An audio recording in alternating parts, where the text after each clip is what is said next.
44e Tour de Vendée. Il y avait 111 coureurs au départ de ce Tour de Vendée à Olonne-sur-Mer, 16e et dernière manche de la Coupe de France 2015.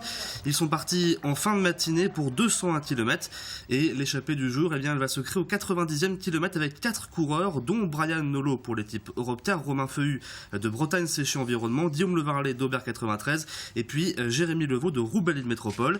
Ils vont compter jusqu'à 5 minutes et 30 secondes d'avance sur le peloton. Un peloton emmené, on le voit à l'image, par les coureurs de l'équipe FDJ dirigé par Yvon Madiot.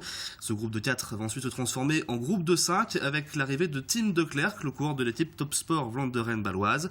Mais à l'entame des 2 tours de circuit dans les rues de La Roche-sur-Yon, l'écart diminue très très fortement puisqu'il sera de 30 secondes lorsqu'ils vont rentrer dans La Roche-sur-Yon.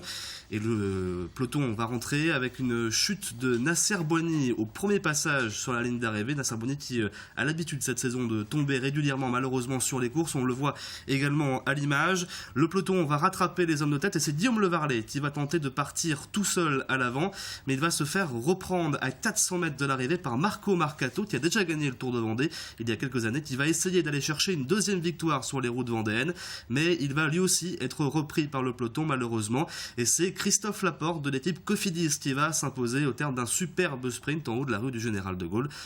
Première victoire professionnelle pour ce jeune coureur très talentueux dont je pense qu'on va reparler dans les années à venir.